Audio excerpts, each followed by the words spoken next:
Good evening, everyone, and welcome to another nerdy episode of Another Nerdy Talk Show, where we talk nerd. And holy crap, it's been another week, and we're still alive. Oh my goodness!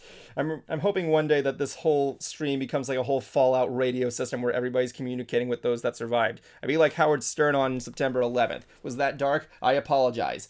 Anyway, we're here to have some fun. We're here to have some laughs, and we're here to talk with all my friends for 2 hours. Stay with us, please. We got trailers for Morbius, Fantastic Beasts 3, and a video game for the first time in a while, Aperture Desk Job.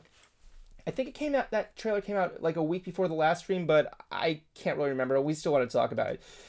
And also tonight, we have 2 actors returning to some previous roles. To demonstrate, here are some roles. Who are they? Stay with us, people. I promise you, it's actually really interesting news. You probably already heard it, but you know. Thirdly, Jablonski has some thoughts on Funimation, or as I wrote down on here, fumigation, moving their content to Crunchyroll and becoming one of the new biggest anime libraries out there. What does he have to say about it? I don't know. And lastly, we got some poster photos for the upcoming new Beetlejuice movie. Finally, it's been too long. We've been waiting for a sequel. It's just about time. All that and more tonight on Another Nerdy Talk Show. Cue the opening!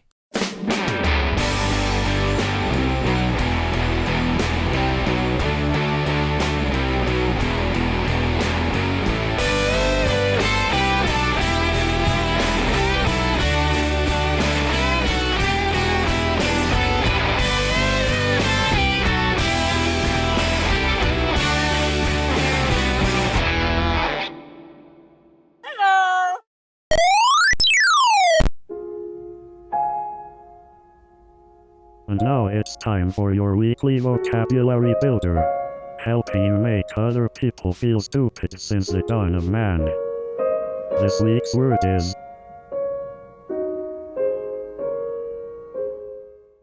Notion. Noun. Definition. A conception of or belief about something. When used in a sentence. Well, I don't subscribe to the notion that I am fat. I will say I am plump.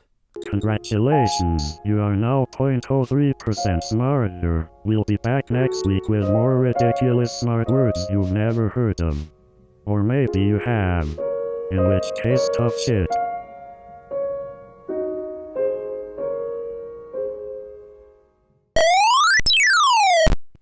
Welcome back, everyone, to another Nerdy Talk Show. I'm here today with my usual host there, Mr. Kuma the Tired and Jabluski.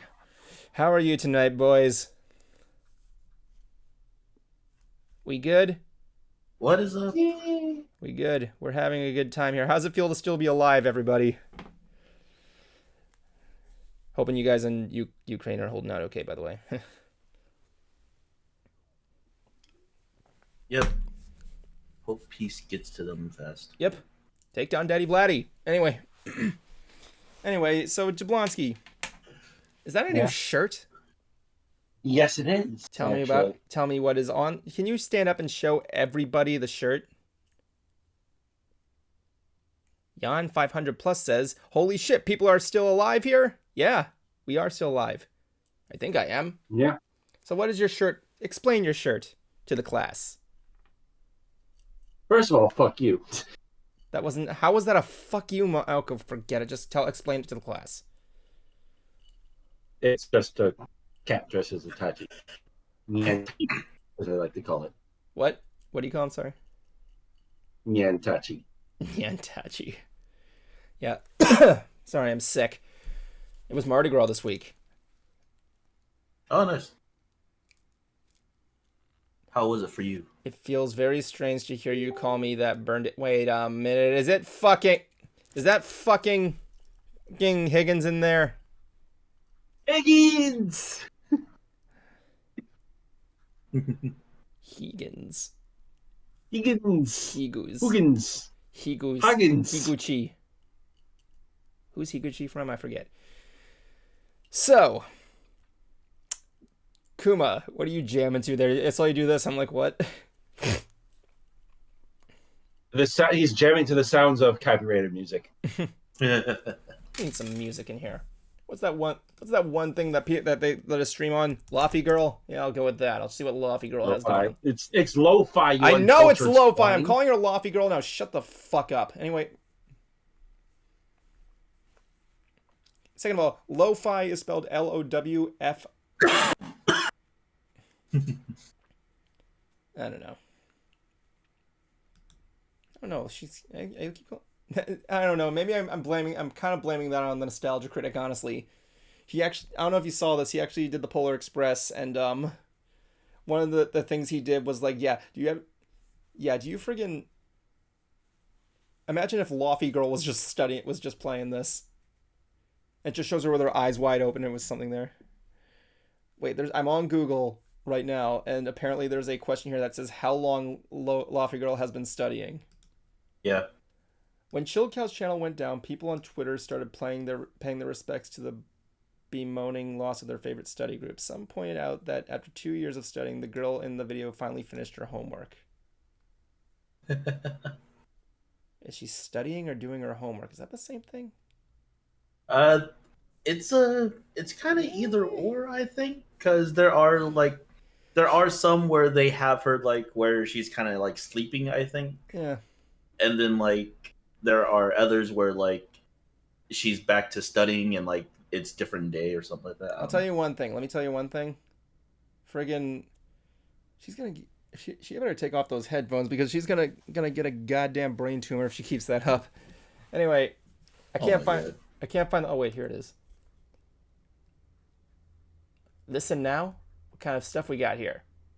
Oh, she has a cake, and it says 10M on there, so we must have 10 million. 10 million. Wow. 10 million what? I have no idea, but nice. Oh, maybe subscribers. It's a website, but yeah. What kind of stuff? What should we put on here? I feel a little bit good tonight, so let's get some freaking nighttime cyberpunk deal on here. Or whatever. I don't know. I've actually been replaying Cyberpunk a bit. Yeah, cyberpunk. I'm working on a cyberpunk series right now. That's my dream project. Nice. What should I put on here? I'm gonna put down a lightsaber bar. We'll do lightsaber bar.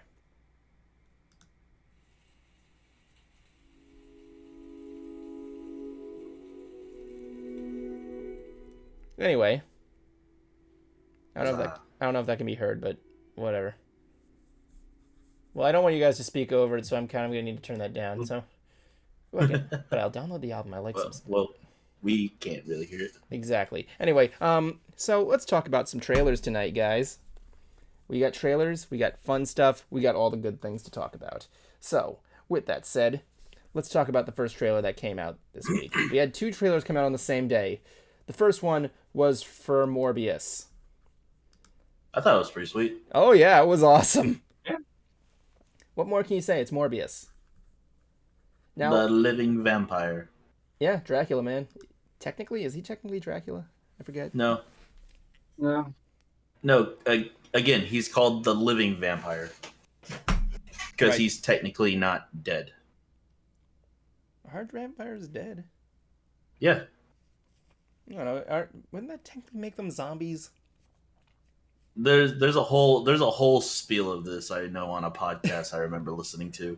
Like there's a whole thing about this where they do talk about going, yeah, isn't like they should be classified. Can we ask Dracula's girlfriend? No, Dracula killed her. Yeah, I remember that ad. But yeah, so some of the stuff that I already noticed here, I think this was in the first trailer. I haven't seen the first one in a while. I honestly thought that this would be was going to take place in the Andrew Garfield universe of Spider-Man, kind of like what Venom was in a way, to my belief. But no, it's thought so too. But no, yeah, because like when I saw the first trailer, it had like that murky kind of background. I know like the Amazing Spider-Man backgrounds were not so murky, but it's kind of hard to describe. Like it was a little darker in tone. Yeah, just atmosphere. Yeah, the atmosphere was and tone. Yeah, I wouldn't be surprised. I know what you mean. I wouldn't be surprised if the Venom that was in Venom was from that same universe. Would that surprise you, Jablonski?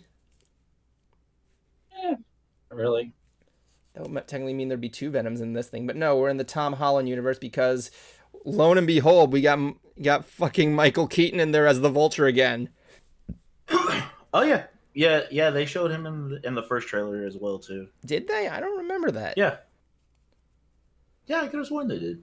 Don't remember them being in there, but Either that or I'm thinking of another trailer. But like I was thinking like, yeah, he's in there. Or I remember him in there. I'm just waiting for him to finally do something with Scorpion. That's all I want. Yeah, does anybody I'm just literally waiting for Scorpion. Does anybody remember that Scorpion was even teased in that one Spider-Man movie? Yeah. I mean, I remember a bit of it, but yeah.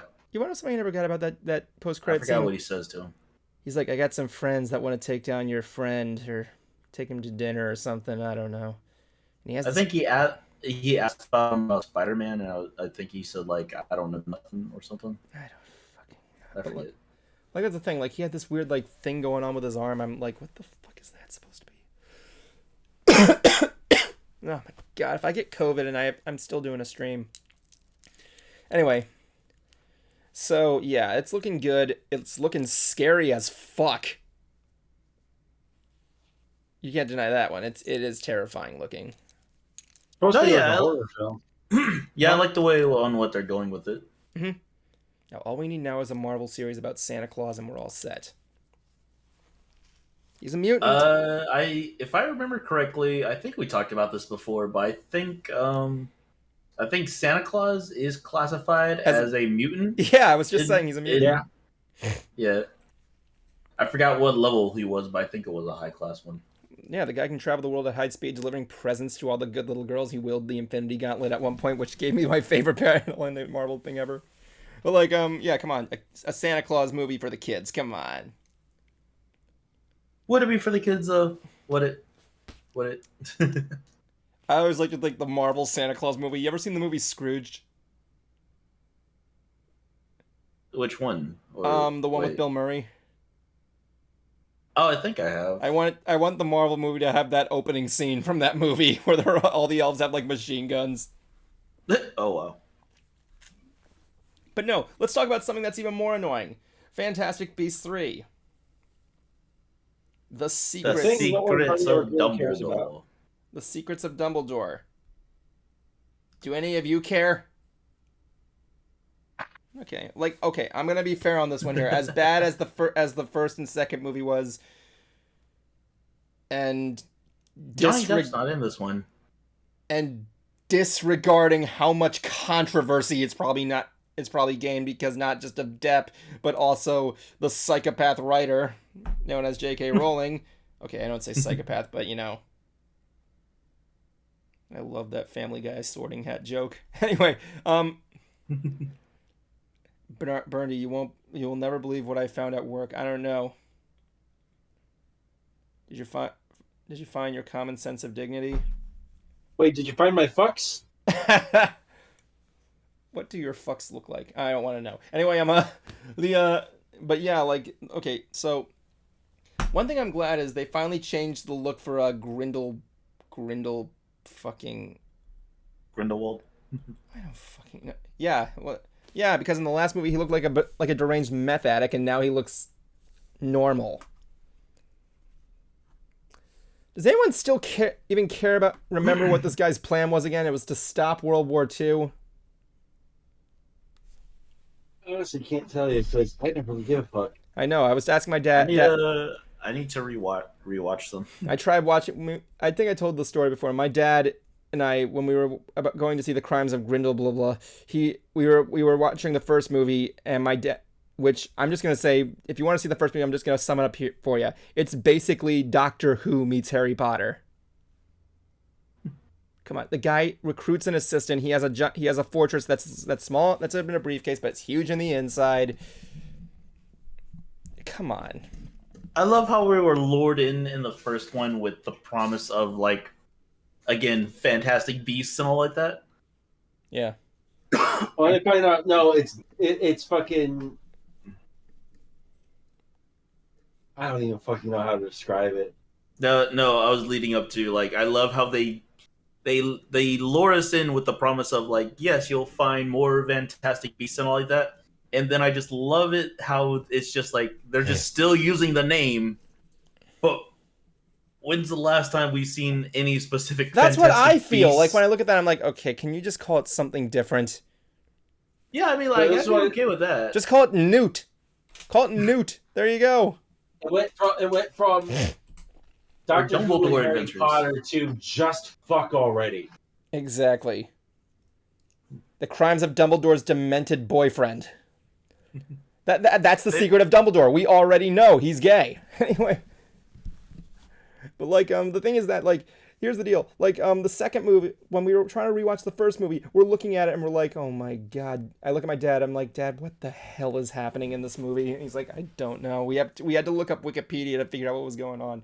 And then we saw the I was second. gonna say who's the new Dumbledore? I mean, not Dumbledore. Who's the new Grindelwald? Let me look that up for you. Frickin' I will. I forget, like You know, I want to be. in my head, I'm just like, I know who this is. I want to be fair to this trailer. It looks better than the last one. We did get some good shots of Hogwarts. We did get some good shots of everything there, but you know, I just want to know what the hell's going on. Like, how did Nagini go from a friggin'? That was one thing the only thing I remember is that Voldemort's snake Nagini was an animagus or something. Yeah. I'm like, when? In the books, she's always been. It's just that the curse, like she something about a curse made her fully turn into like stay a snake. Okay, so the cast is Jude Law as Albus Dumbledore, and as for who's playing Grindelwald, Mads Mikkelsen from friggin' Punisher. Yep. Okay. Yeah, I was really going like I feel like I know who this is. Excuse me. I've only seen a bit of the Punisher. Yeah, I haven't really seen a lot of them. The Punisher isn't really something that doesn't really get in my interest. Just a guy that shoot things and all the racists ruined him. Anyway, Mostly cops. Mm-hmm. Respect the guys in blue. But anyway, the deal is that like you know, the guy like he looks better. He looks like a good villain, like one of those like I don't even remember what his plan is. I really don't remember anything from the last movie. I think it was something about getting most wizards to turn on the human world. Something like that. Yeah, and he wants to stop World War II. I'm like, what is the problem here? I don't think he wanted to stop World War II. I think he wanted to have it keep going just so that just so Muggles would die down, I think. So I this could guy, be wrong. I don't remember. All I know is I remember they're in a scene and he shows visions of World War II. But and I'm looking at my dad, I'm like, Dad, what the fuck is going on right now? He's like, I have no idea.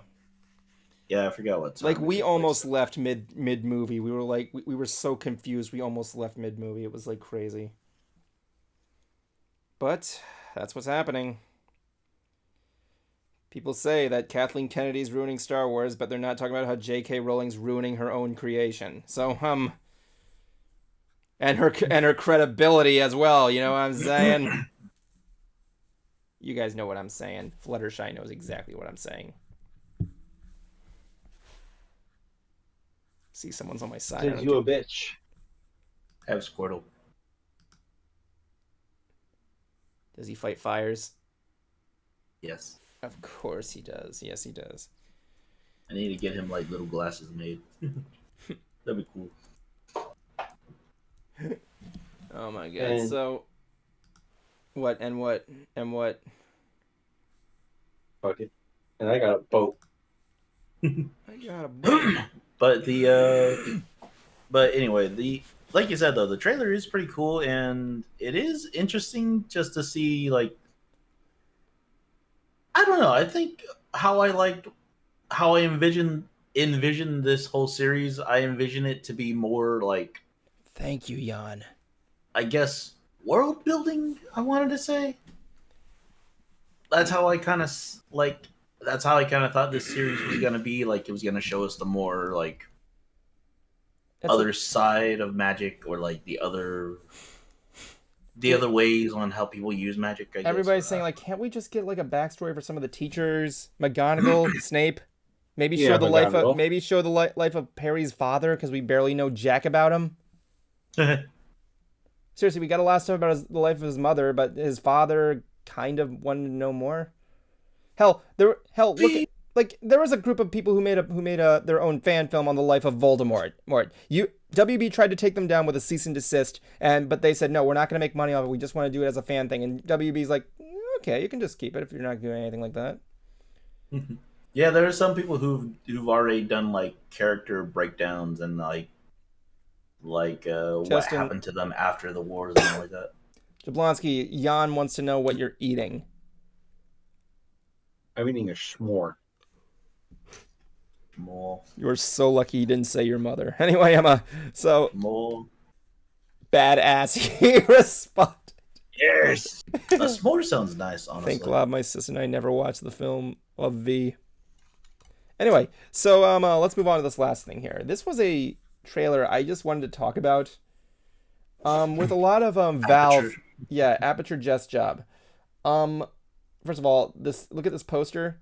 It looks like a screen from Fallout mixed with friggin' BioShock. Now this thing, apparently you're working at Aperture Science at a desk. There's really not much a lot to say here. Here, I have to look up a plot for this one. Hold on. I've already seen a bunch of the stuff from the games, though. Huh? I already seen a bunch of stuff from the game. Oh yeah. First of all, the gameplay consists of product inspection aided by Grady, a core, much like the other scene in the Portal franchise.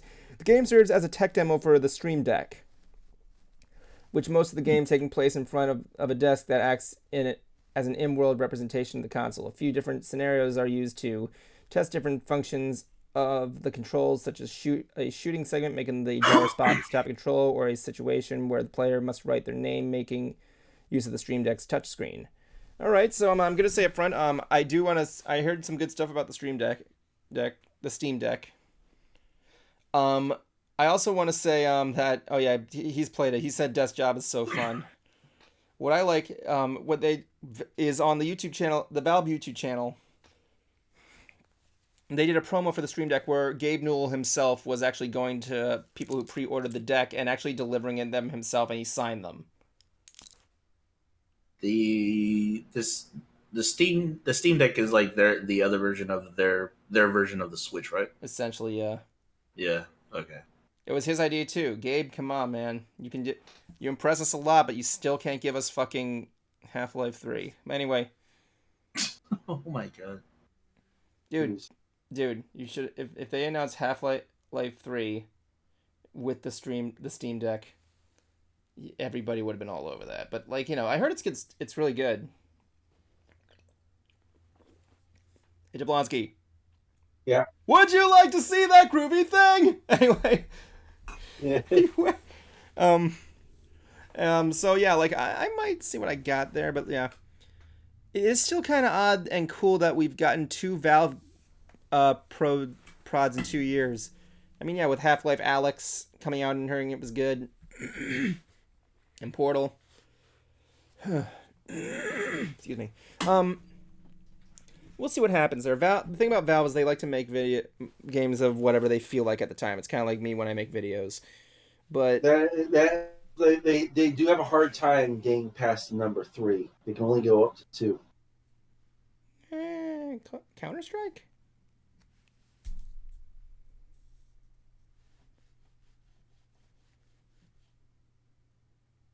Let's move on to the next thing. Yeah. So, first of all, we got apparently it was announced this week. Can you read the about this game section on the Steam page? All right, I'll do it for you. This better be good. Who said that? Higgins, hold on. Aperture Desk Job. Motherfucking on Steam. Let's see. Introducing Aperture Desk Job, a free playable short made for the Steam Deck, set in the universe of the modestly popular Portal games.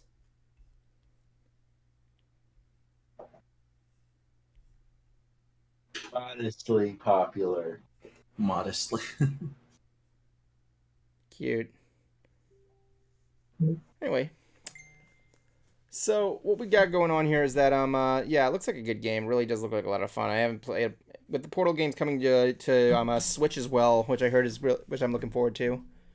It's really interesting I've been stuff. thinking of getting the I forgot what their version of the VR is. The Steam's VR system. Vive, is that, or Oculus? I don't know what their VR system is. No, I have the Oculus already. I forgot what their version was. Index. I love the think that's bold what it's and called. not Portal 3. I don't see that on there. But I'm gonna look it up real quick. I'm not. Anyway. Honestly, I'm got like maybe. I got one game that I already have pre-ordered. I pre-ordered Splatoon 3 because it's fucking Splatoon. Yeah, Evan, you got it right. It was Index. No, I was reading the what Vaughn said. Scroll down. Oh. Scroll down. Let me see. Play Aperture thing about this game. Not Portal 3. Okay, that's funny. Anyway. It's only $9,000. I'm just kidding. $999. For what? 9. Wait, for what? The Steam Index. I just pulled it up and I exited Steam off Deck? of it. No, the Index. Valve Index. That's what it's called. Yeah, it's $9.99. Anyway, let's move on to some other stuff here. So in other news this week, we got some. Well, a while back we were talking about the reboot of Futurama. Yes. And everybody was looking forward to the original cast was coming, except for one. One thing was brought up that was the original cast was returning, with the exception of John DiMaggio. Which apparently they dubbed this under the hashtag Bendergate. Guess who just said they're coming back? Yeah. All right, so let me put it like this way. So to explain what's going on here with John DiMaggio returning as Bender, he wrote down.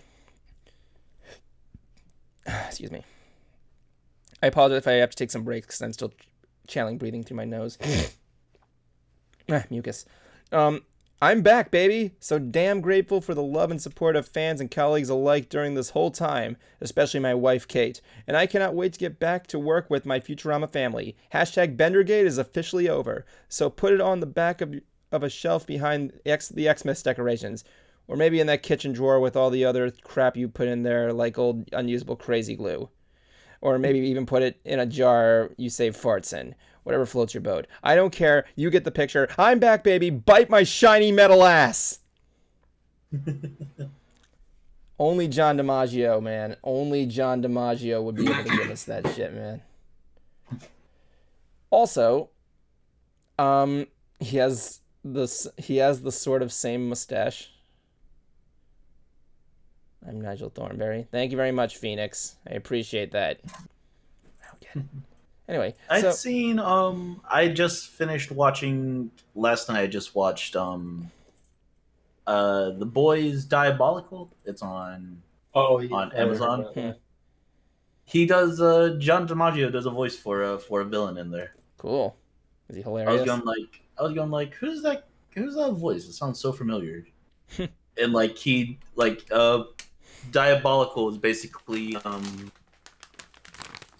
they have like different directors doing like different episodes and all like that. Yeah. The one that he's in is one that was directed or created by I think it was directed by Aisha Tyler. Nice. And she voices a character in there as well too in this episode with Don Cheadle. Nice. And they're pretty cool. Anyway, it's a funny episode. We also got another person returning into a role. Remember that last Doctor Strange trailer? Yeah. Now, there was speculations Crunch close to the mic. ASMR chip. Funny. Fine. I'll give you one. It's a little one because all I have is crumbs.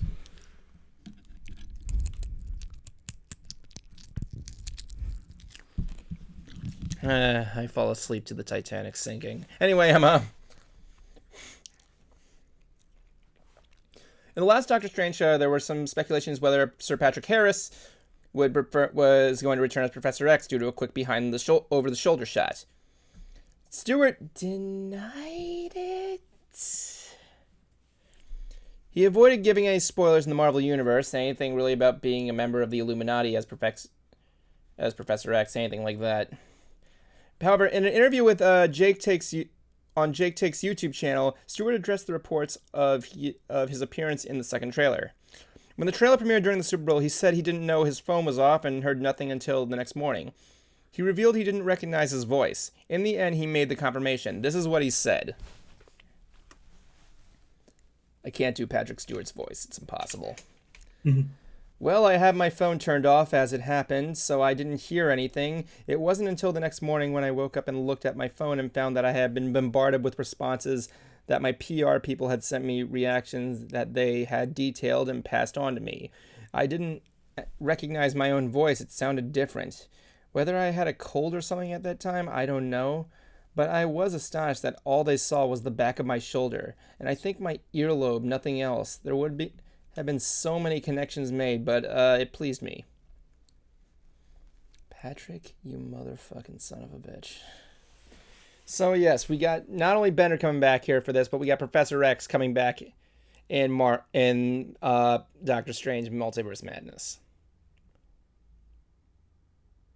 So I don't know what we were talking about with the Illuminati, but like I feel happy yet kind of. We knew it was coming. Actually, Yep. I pulled up the trailer for that, and yeah, the part where he's talking about I don't know if it's just a trailer in this, but like, he kind of just has it kind of blurry whenever it's like it's revealing his part. Amazing how fans can pick that shit up, man. Mm-hmm. Yeah, seeing Professor X back. I haven't, and this comes from a guy who hasn't seen any of the X-Men movies, man. Oh wow. Yeah, X-Men don't really excite me as much.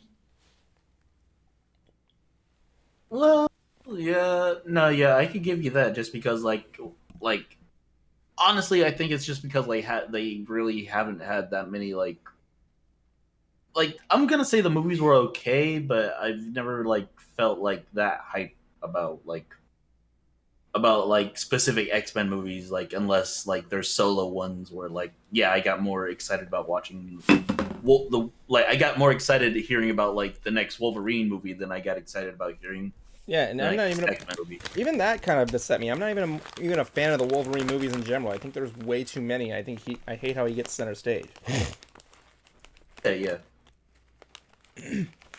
See how we got I just mean I give him the same hype as I would give Iron Man and Batman and all the all even individual heroes is what I mean, just because it's Wolverine. But when it came to the X-Men,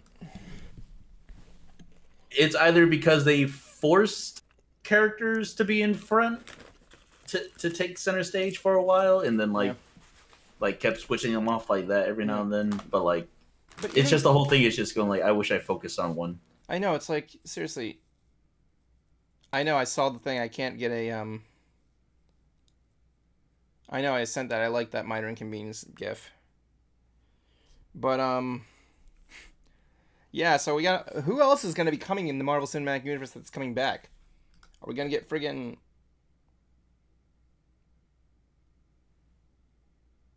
I'm waiting for I'm waiting for the ways on how they're going to bring someone back to life. Are they going to have Reed Richards in there? Motherfucking, who was the guy who played Reed? Who played Reed in friggin' the original Tim Story Fantastic Four? Damn, I forgot. Played Mr. Fantastic in Fantastic Four. Tim Story. Motherfucking Lone Grufford.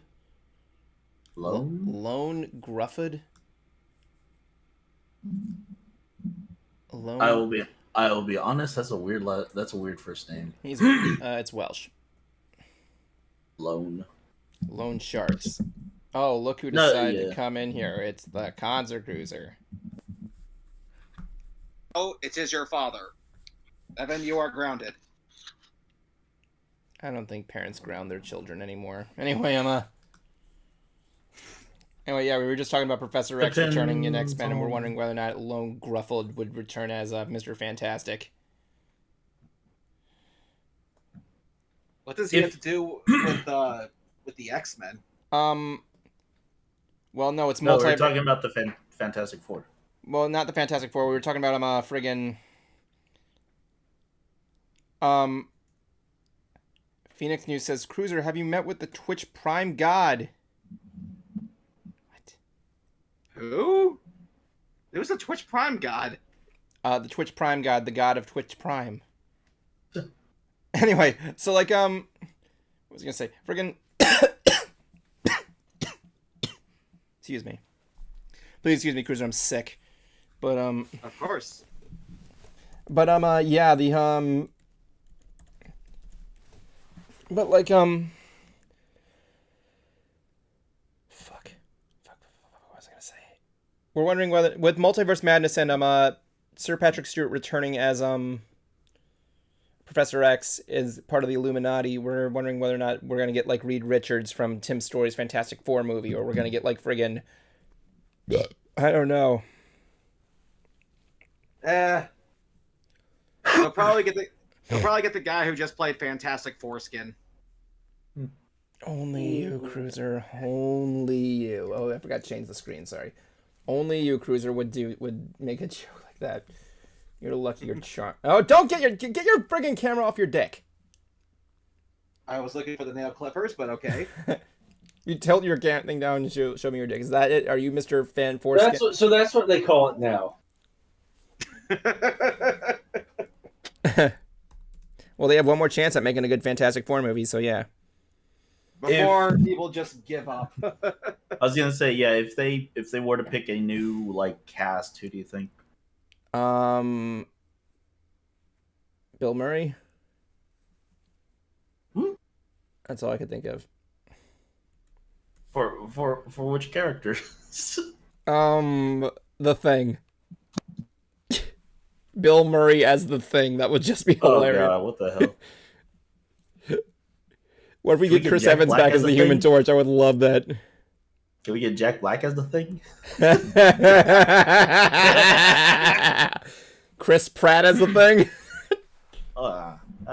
Come on, he's so cool. It'd be weird. It would be weird if they put him as Mr. Fantastic, honestly. Chris Pratt?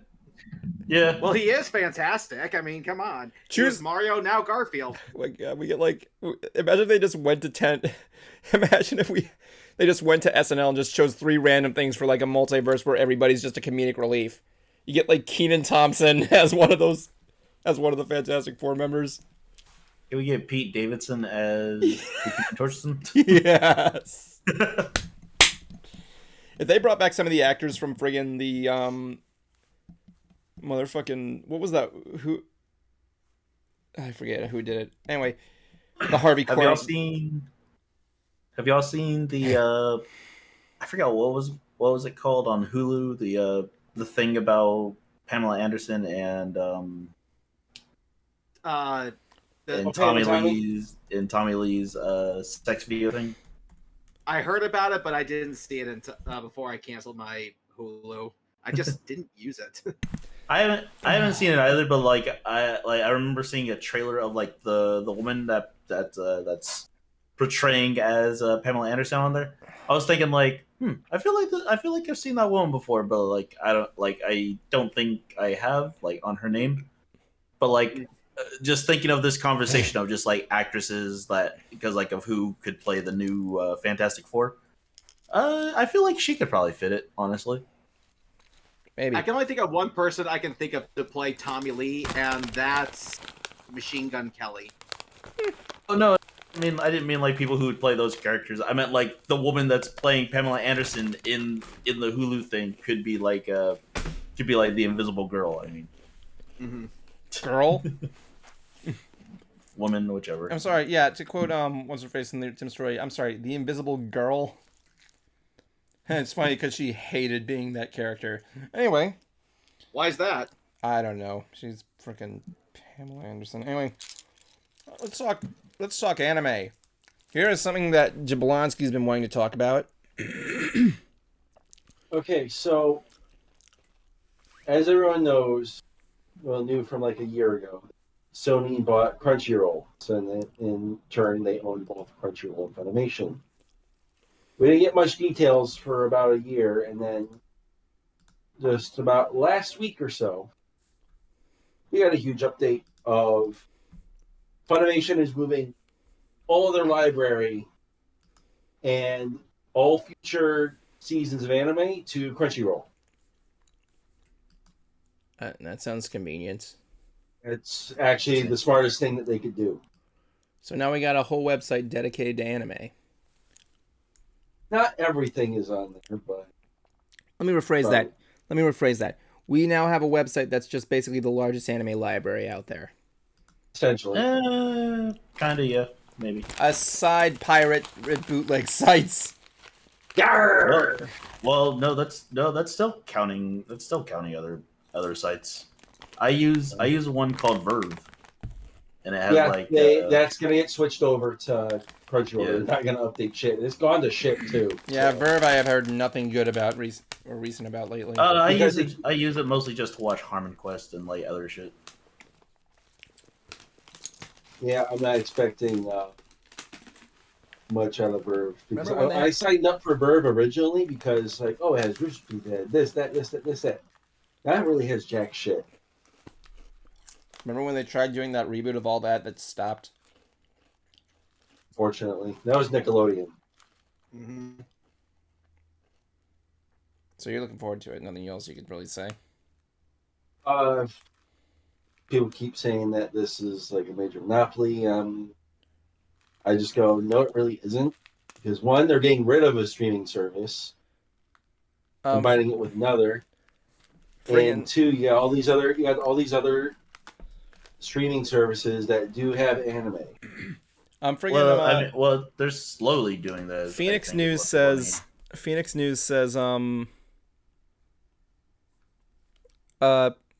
Did you watch Dress Up Darling? English dub actor has Amelie. I know I've been meaning to catch up on that one. Oh my god. No, mostly because I've been catching up on Letterkenny. I've been catching up on for the first part of the second season of Power Rangers Dino Fury. And I'm trying to think what else I want to check too. Not too much. I'm kind of just waiting for Shield Hero to start streaming, to start with new episodes soon. Really? So I can fucking watch that. So you have really good thoughts about this, essentially. Overall, yes. Do I have some concerns? I do. However, there also anyone that is a paying Verve or Funimation user, they get 60 days free of Crunchyroll Premium. Really? Yeah. They're still bringing stuff over, so like your movies and watch lists aren't going to be on there just yet. Friendly gesture. So I guess premium members, their role is extra crunchy. It was the only thing I could think of. But the fan name that everyone's been giving it is Cremation. I like that. Or Funny Roll. Sounds like the name of a convention over in Kentucky. What do they call it? I'm sorry. That's celebrating fried food. Crummy Roll? No, it's either Crunchymation or Funny Roll. Those are like the top two that I've seen. We have a caller, by the way, Riot. So I'm gonna bring It's them true. in. It's Jay Phoenix, so I'm gonna bring them in. They got the approval. I'm ready to go. Riot, you are on Ants. Hold on 1 minute. I think my mic's a little bit buggy. Hold on, I'll be right back real You quick. sound good. Sorry. You sound good. No. No, I think it's lagging a bit. So hold on, just give me 1 second. Oh man, I got the friggin'. I had to change everything, and that was nothing. Now I gotta switch it all back. Oh my god, I feel like absolute shit right now. I really do. So hot in this room. And yes, Kiggins, have you ever seen Ants? You can call in. Anyway, Do you guys want to hear a story? Yes. once upon a time, there was a guy named Justin Jablonski, and Evan Bernardi rang his neck. One, kinky. Two. No, it's quite the tale. It's a tale of a man that set out to be the world's greatest pirate. Get yourself an eye patch. So, lastly, we're gonna end this Searching thing. for the One Piece. We're gonna get another news on here for another. You'll never find it. Is Beetlejuice. Huzzah! We love Beetlejuice. We love Michael Keaton. We love the story. We love the comedy. We loved Tim Burton. And the movie has had a sequel in production limbo for a long time. I think we all can agree on that. Yeah. So this week we got some news for this upcoming sequel that's been teased. 2 posters released, which you guys can view in the Ants chat. I'll be viewing it right here. Of these 2 shots here of Michael Keaton and friggin' what's her face? Excuse me. So far, like, Jablonski posted this to us, and we didn't even think they were real. We didn't think they were real at first. No, that was me. Cruiser that did it, Oh yeah, Cruiser did. or 'cause you, he's- or That was Kuma. I me. can't What remember. the hell? Oh yeah, it was Okay. Kuma. Excuse me. Goddamn. Man, Yeah, this is why I Cruiser's- don't talk much. Yeah, I don't get credit for shit. I give you credit for being the best. That's why I'm last to do things. Yeah, but we love you. I do my quotes last. Okay, first of I all, do the can I ending. I get what she's doing, but like friggin', why is Beetlejuice sniffing his collar? I don't know what that's all about, but then again, I'm I questioning. think it's just like a copy, I guess. I don't know. I'm questioning the logic of Beetlejuice. And I know. I don't know. Cru- Maybe it's just a new suit. New suit. To be honest, I actually thought this probably would have been better as a video game, a sequel. Not like the NES one. Not like the Nightmare Before Christmas one. More like the Ghostbusters one. Ah, excuse me. Yeah, because these guys, these actors are way older now. I mean, it's like makeup can only go so far. You know what they should have done? What they should have Well, done? we have CGI. What's that, Jablonski? I think Cruiser, you'll agree with me on this. They should have gotten the guy from the Broadway musical to do Beetlejuice for the movie. There was a You cannot deny that is the best Beetlejuice to come out since the original. Most people only just get him for his voice, though. If you actually watch it, I have watched it. But like most things I see him that he's a part of, like side projects and all like that, it's mostly just for his voice. That's it's all for the voice. Yeah, But at the same time, though, too, like if you watch the actual like Beetlejuice Broadway, it it is really damn good. I know it's on YouTube. We got. The whole thing. I got an update from Riot. I could have sworn I seen it on there. I got an update from Riot. We got 2 callers coming in here. Riot said he has his microphone fixed, so we're gonna bring him back in for round 2. I'm gonna order some food. Yeah, you better order some food. Order food for everybody. All right. Yeah, hell no. Stand by. Riot. Okay. Riot, you got another chat. Don't disappoint me. This is my food. What do you mean? What? I thought you were talking about me for a sec. Yeah, I know. Sorry, okay, sorry. Speak to me, my good chum. Nothing much as usual. Also, Cruiser, did you meet the Twitch Prime God? Who is he? The one who subscribes to Twitch Prime. What? Don't you mean Amazon Prime? What the fuck are you talking about, dude? Oh, it's over on Twitter a long time ago, and What? I'm still supported. If you search Twitch Prime God on Twitch, you might see some references. I'm not sure. I joined the cult already. Okay, hold on. I'll take him up on this. Let me see here. I'm very afraid. Jablonski, do you know what he's talking about? I've been telling Twitch user all day now. And even from last year, I even tell him every time. You might not see it, but it's still there. I keep telling him, "Did you met the Twitch Prime God?" Twitch Prime God. Nuke Mayhem, what's up, man? It's freaking Jason. Yeah, because I'm not seeing anything on Twitter about Twitch Prime God. Oh, there's some videos of it. There's some religious videos of it, actually. Oh my god. Dude, you need to mute yourself. Not yourself. Mute your computer, man. We can hear us echoing in the background.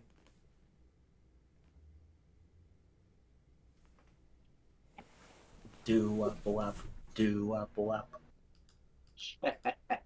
It seems to be a Minecraft thing. Yeah, it is a Minecraft thing, but it's kind of spontaneously I'll go across every Twitch now, and we have a secret private code on the Twitch Prime God now. Get your fucking Minecraft bullshit off my stream. Yeah, Evan just doesn't like anybody for the time being. No, it's not. Wait, what? I don't like. But no, It's not that I don't like anybody. It's the fact that I don't like the human race. So yeah, I'm officially turning into Brawny Buck. Excuse me. Sorry. Humans don't like humans already. Nope. But no, I have not met the Twitch Prime God yet. Excuse me. Yeah, I have figured you're not, but it's all over Twitter for popular Twitch streamers now, and I'm still supportive as well from. Their Twitch Prime God now. Get me a chicken pot pie. I have not had one of those in a long time. Oh, speaking of that, that's the favorite dessert from the Invincible villains, the Moore twins. Their favorite not a dessert. Yeah, chicken. I was about to say their favorite dessert is chicken pot pie. Okay. Yeah, that's not my dessert. favorite dessert. It's a pot pie, not a jelly-filled pie. Then again, in Kuma's case, pot pie might be a little bit like debatable. Will there be pot or? It's a chicken pot pie. Yeah, those are his three favorite things: chicken, pot, pie. It's chicken, pot, and third thing. It's the three things: pot, and pot. I don't know where the chicken came from. All right, I gotta get Jan on here. Thank you very much, Ryan. Yeah. Always a pleasure hearing from you. Okay, so we got another caller in here. It's Jan. Brace yourself for Higgs. Jan, you're on Ants. Here, I can mute the stream now. Hello. It's been a while. No shit, Dick Tracy. I'm turning my camera off for once. It's been a bit. Oh my God. It's been a moment, y'all. Hi, Higgins. I'm over here in the neighborhood. You know, yesterday I see a tweet from MBT4K and it got me thinking about you. So I saw your tweet about ants today, and I thought I'd come swing by. Hello. I'm great. How's it going? It's been a few months since I've seen you, Bernardi, but everyone else, it's been like what, a year or two, something like that. A few months. It's been a while. Yeah. I've gotten older. Dude, I got a job. You look like you. I heavily find that hard to believe. And second of all, you look like you just traveled through time, kept like stealing computers, and now you're at a home base right now. I basically did. I've got my G3 here. I've got a bunch of Macs now. You never thought you'd see it happen. I've got Amigas. I've got computers. I've got an SGI machine down here. He's hoarding junk. I love this Cruiser, junk. I use this junk. Come on. That shit sells. That shit sells. Oh yeah, you got the Linkin Park thing up there, and I'm all for it. That is straight to my heart. I love it.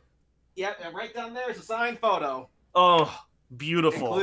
including Chester. Higgins. Oh my God, Higgins, I'm gonna cry. let's just do a challenge here. You name it. Yes. Cruiser possibly has the autograph of it. Oh well, I don't doubt that. We've talked about the signature library before, and it's very impressive. Dude. I'm sitting like I'm some kind of like mad CEO.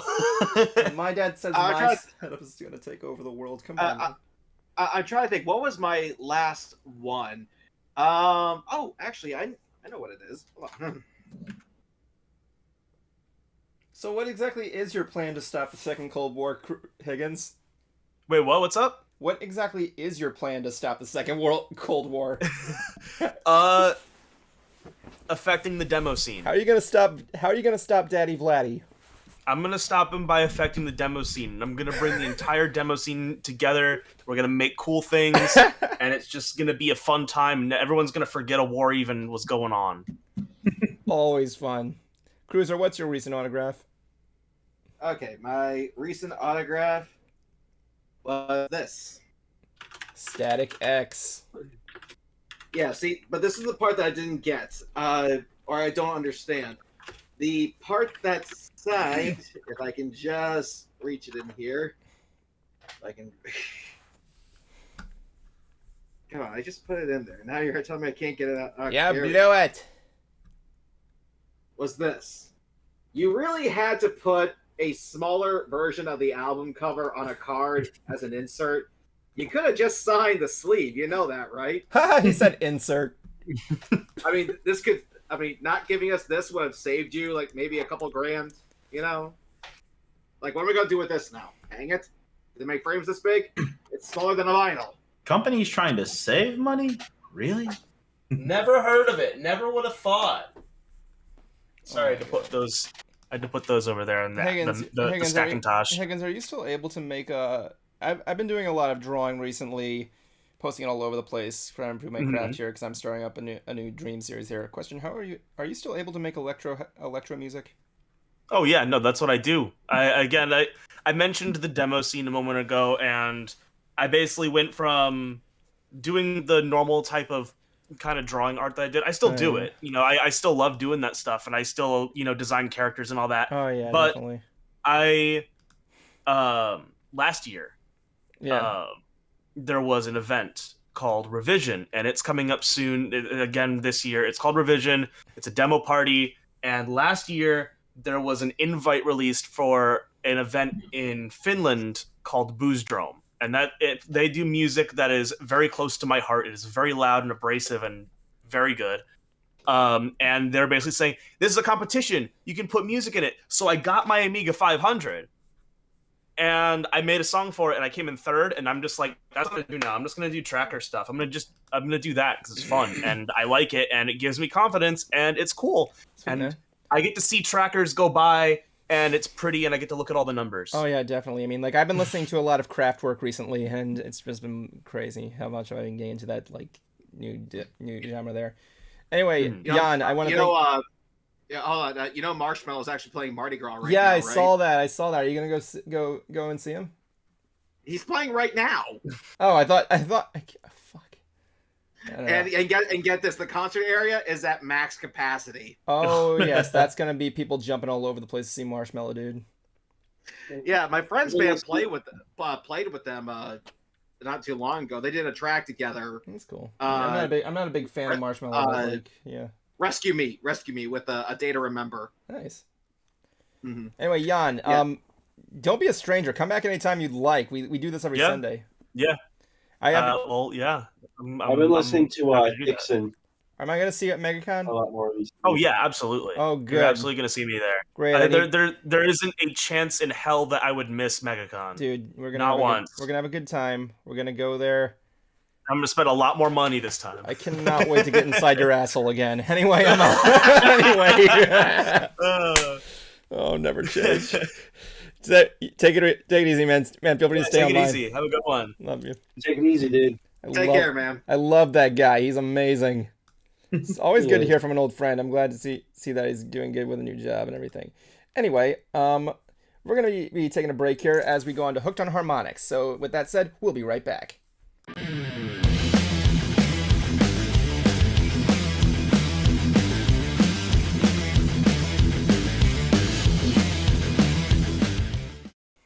What's going on, Nation? This is the Console Cruiser, and I'm back with Hooked on Harmonics. And today we're going to be looking at Wage War with their album Manic. All right, I first heard about these guys on a Spotify playlist called Kick Ass Metal. And let me just say, it lives up to the title. I definitely like these guys because, number one, they're from Ocala, Florida. So Florida represent. The other thing, too, is that I can tell that they use extended range guitars. You know, guitars that have 7 or 8 strings, maybe 9, instead of the standard 6. Now, the way they use them is what I really appreciate. Korn, who uses 7-string guitars, are really bassy, but these guys aren't. Meshuggah, they use a lot of djent with their guitars. These guys don't. And they're not guitar geeks. They're not trying to show off like Animals as Leaders do. They just use them like ordinary, average guitars. They're not really trying to show off. They're just having fun with the sound, which is what I appreciate. And it's nice hearing a different take on that sound of guitar. Now, they are also a metalcore band. They tend to scream the verses and then sing the choruses, which are very catchy. One of my personal favorites, and the one that I encourage the most of you to check out, is Circle the Drain. That was the one that appeared on the Kick-Ass Spotify playlist.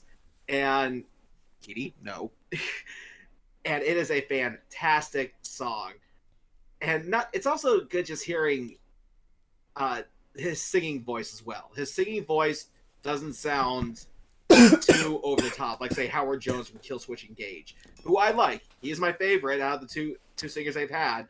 But this one actually sounds more like actual singing voice, not just talking really loud. So that's what I would encourage everyone to check out. Hopefully these guys will be on tour and they'll stop by this area of Florida, and I can't wait to hear more of their album. This is the Concert Cruiser for Hooked on Harmonics.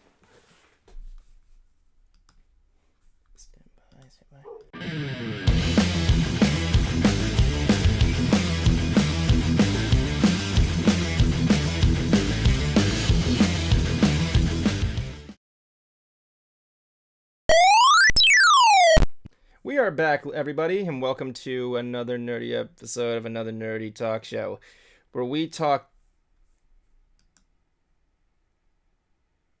Evan, did you freeze? I have the super ability of staying very still. You butthole. Is that what Drax says? I forget. Yeah.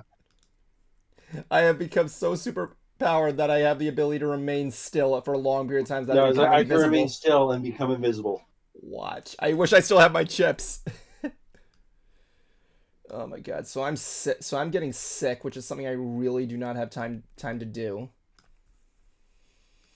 Thank God it's not COVID.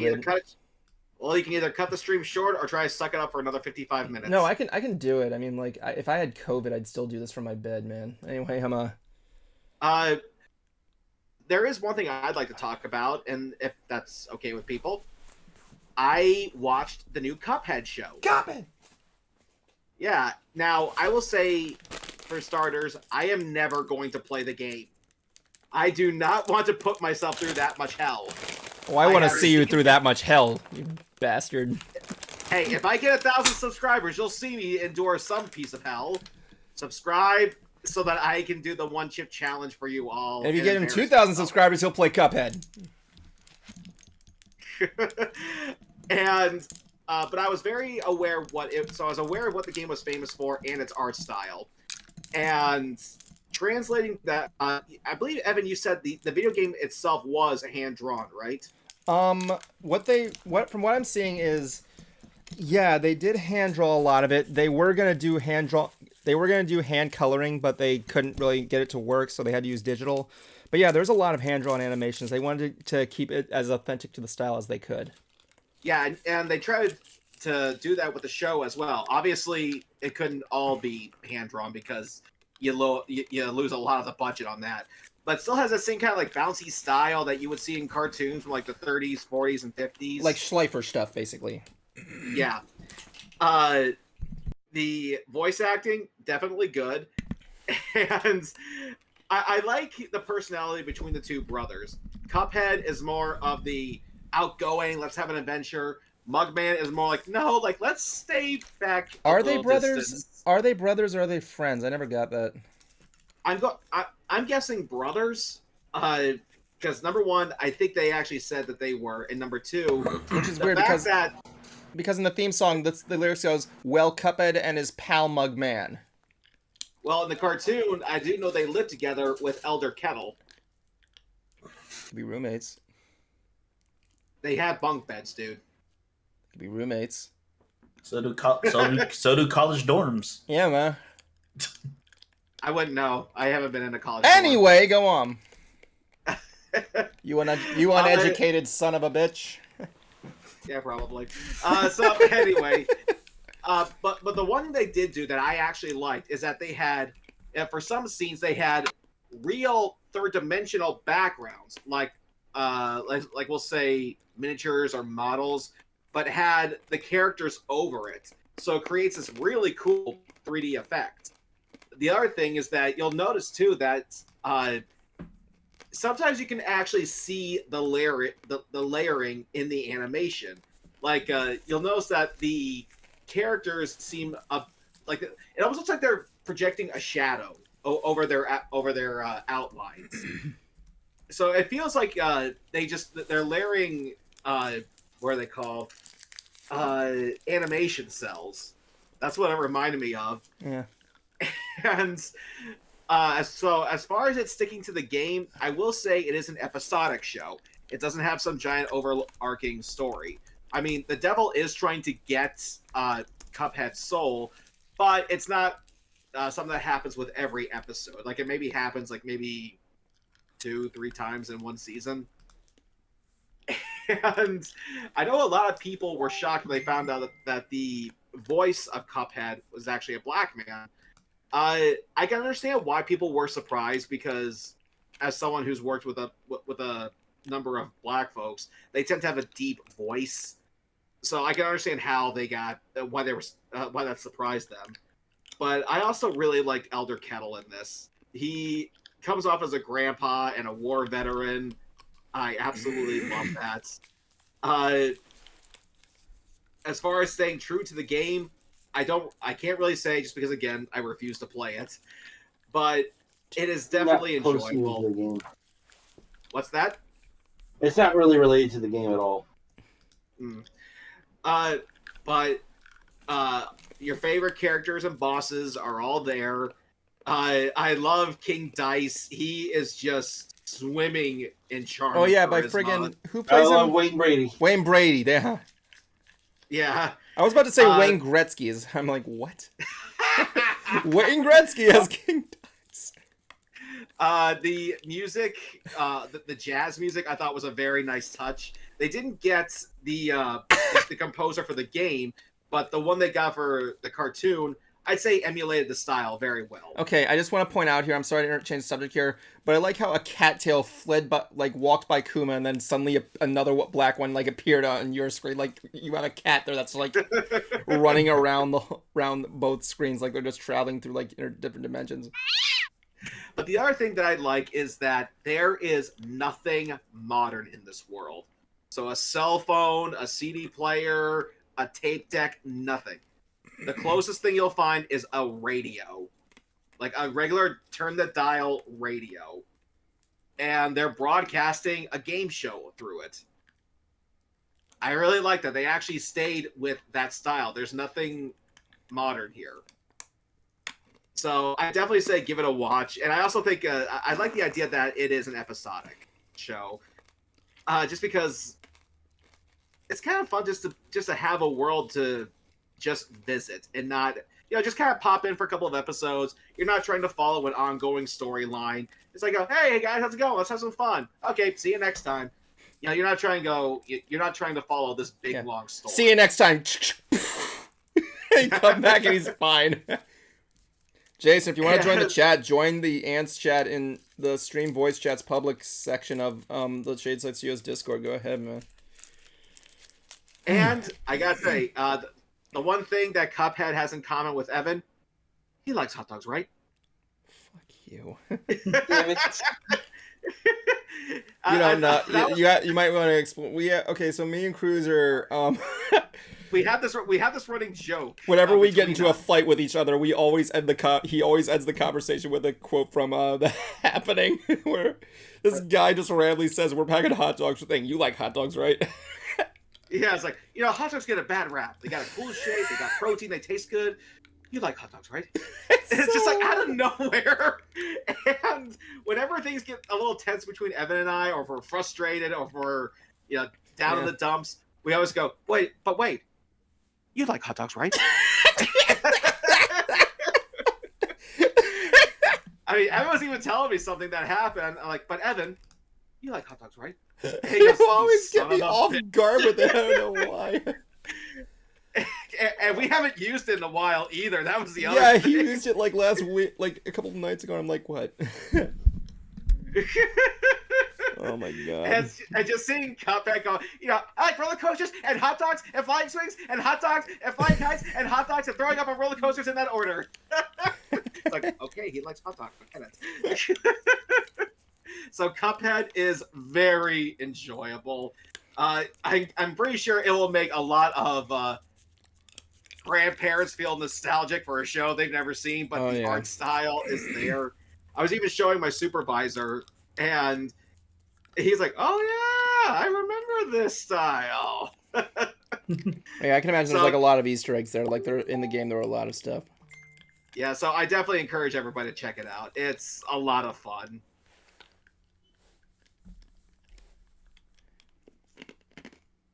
Speaking of different series and everything like that, I seen, like how I said earlier, I watched the Boys Diabolical, and it's pretty interesting, no lie. Like the episode that I told you that's directed or was created by Aisha Tyler. That one was just pretty funny, like just overall the concept, but the oh god, there's an episode created by Aquafina, and it has Jablonski. Have you seen The Boys?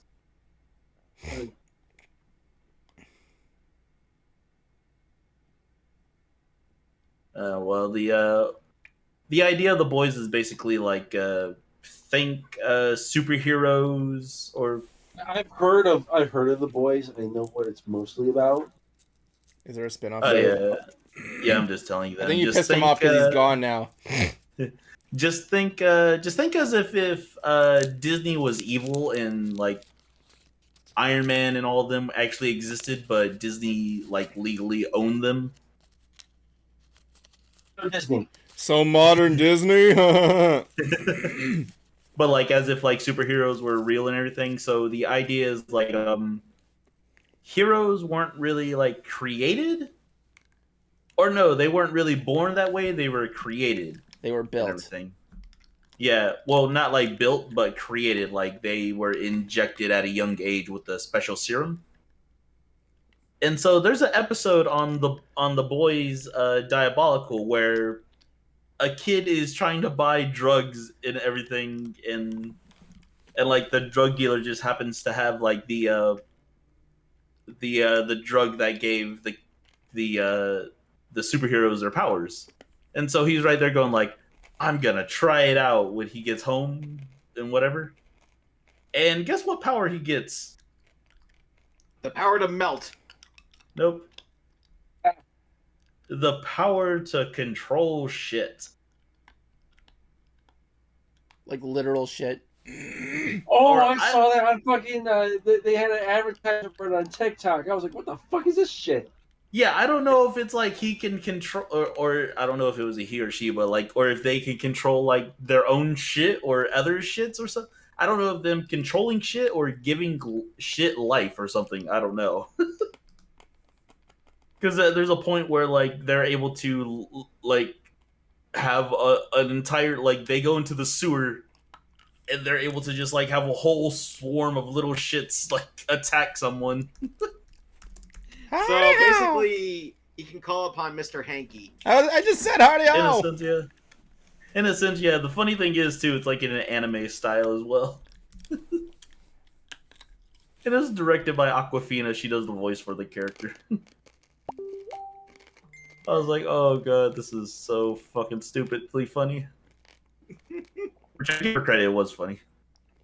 Hey, Axel. But overall stupid. Yes, and if anyone saw my Twitter, Yeah, I so- posted that I lost my cat Axel for a couple of days, and I have since found him. Yay. Yeah, got pretty lucky there. I was devastated when we found out she was gone, because tabbies are very affectionate, and ever since my cat Somber was taken from me way too soon, Aw. I've been wanting another tabby. And I still have the memorial picture you made for him, Evan. What? That you made for my late tabby, Sombra. I did? Yeah. Oh, I'm sorry. I must have forgotten about that. Sorry about that, man. But that's good. I'm glad you kept it. Yeah. But anyway, somehow Axel got out, and I was looking for him. I was getting upset. And by the next day, he wasn't there. So I did some research trying to figure out how to find a missing cat. And turns out there's actually, and the videos I saw gave some helpful hints. So for any of you out there watching this, if you have a pet cat and if they go missing, here's a couple things you can do. First of all, indoor cats don't stray too far from their house. They know where their food is. They know where their water is. They know where their bread is buttered, basically. So they're not going to be too far away. Yes, Kuma?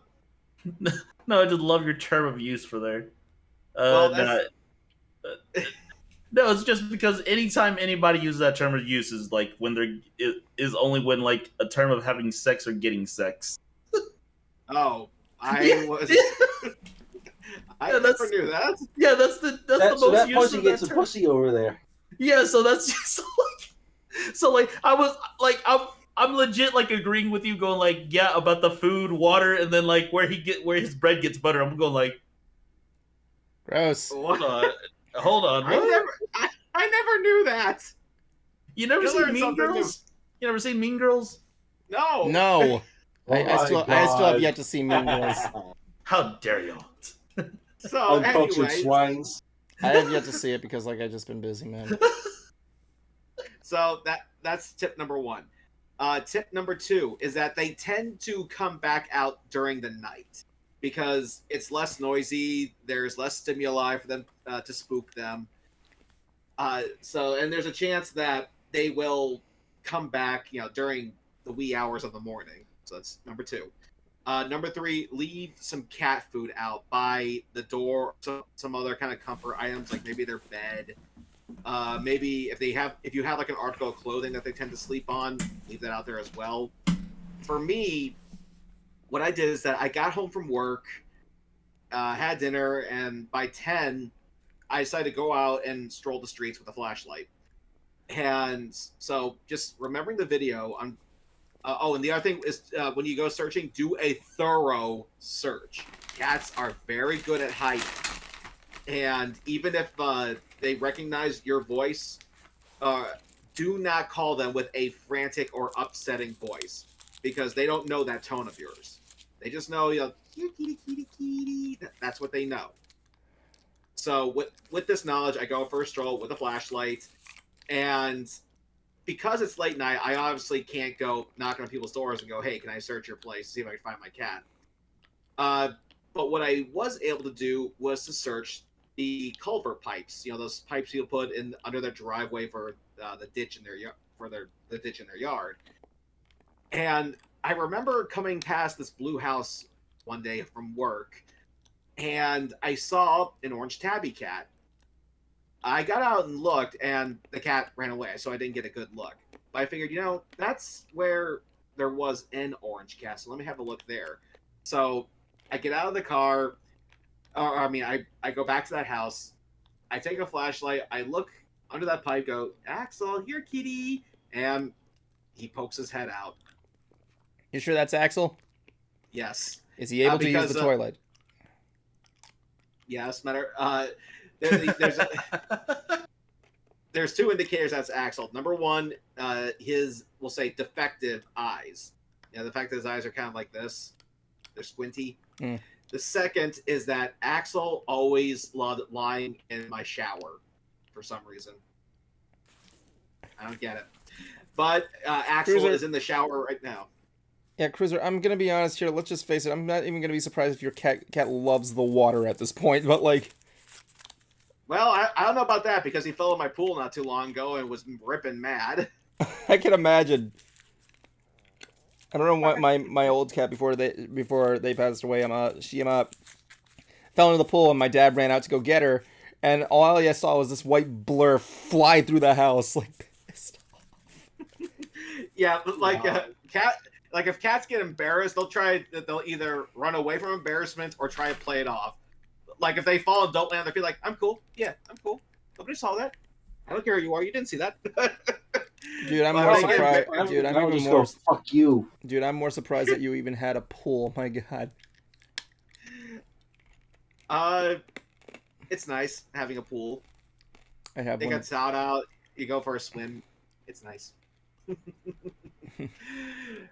The other thing I got to do too was take a handful of my cousins to Universal Studios. Now, some people may remember I told a story where I showed around 4 German firefighters. Well, one of them is coming back and wants me to show him Islands of Adventure. So I have that to look forward to. But as for my cousins, most of them have never even been to the city of Orlando. So they're not sure what to expect. So basically told them that, think of it like a more, like a family version of Las Vegas. Minus the hookers and gambling. I'm getting a call. Hold up. Okay. And so I'm planning out, what attractions we're going to first. And they had such a blast going on all these rides. They had such a blast seeing, theming to this level because the only kind of park they have up there is Six Flags, which has its charm, but it's not a theme park. It's an amusement park. But they try to... One that's sponsored by 10 million things. Mm-hmm.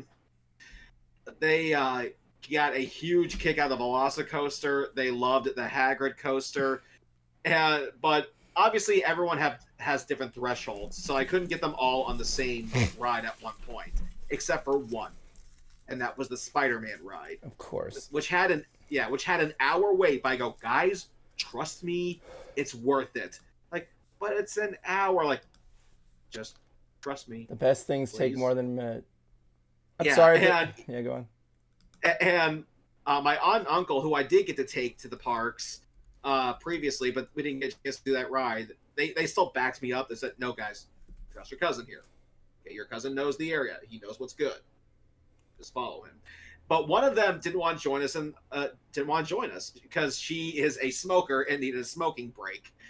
But it wasn't until we got to like the entrance of the ride where I told her, like, look, we're here, jump back in line and join us. And it's because she's part of our party, no one batted an eye. So we finally get on the ride, and I am hearing them scream with laughter. Especially the part where you're levitating up the skyscraper, but you're really going nowhere. You're not insured for this. That guy, they loved it. They got such a huge kick out of it. One of them said they wanted the photo of us on the ride, but I'm not sure if they actually got the picture. But they did that. They saw the Born Stuntacular, and they already want to come back. And I told them, well, get a job, save up, and I'll be more than happy to take you guys back. Sorry. And they may do that. So for this weird subject change, I apologize. I found this image online that I posted in the Ants chat that says, sleeping with your Pikachu, cute. Sleeping with your Machoke, weird. If you guys want to see what I posted here, I'm just going to go to do my screen share real quick. You guys, this is just funny. I have this image here of friggin'... I gotta, like, quickly, like, do this back and forth, but yeah. Dude, I fucking cuddle with Machoke. I don't know what you're talking about. That is wrong on so many levels. What, man? You don't have a fucking idea of just being buried in like a big strong Pokemon's arms? Dude, I don't even own a Docky.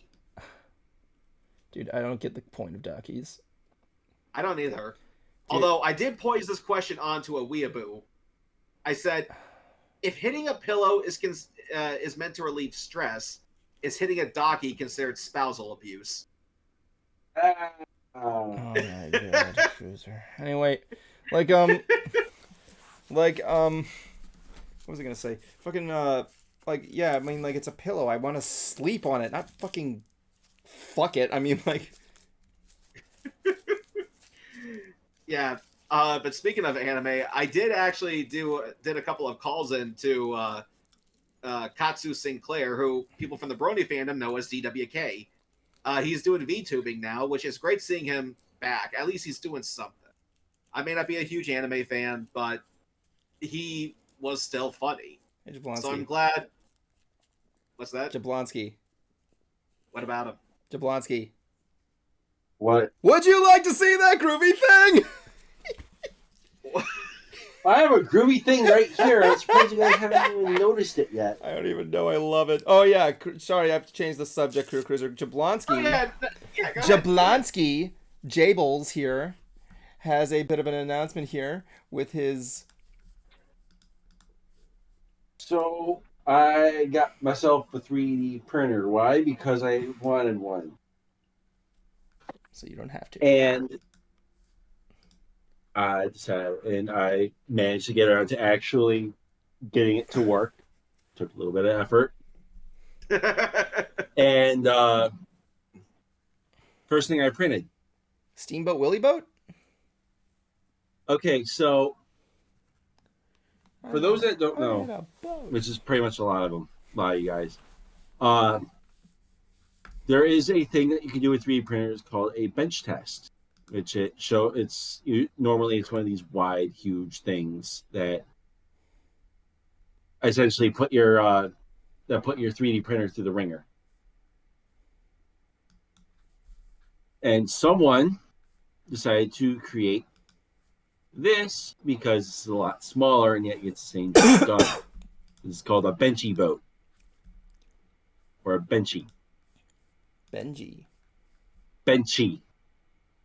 Would you like to see That's that the actual groovy name for the boat, or just that test print there?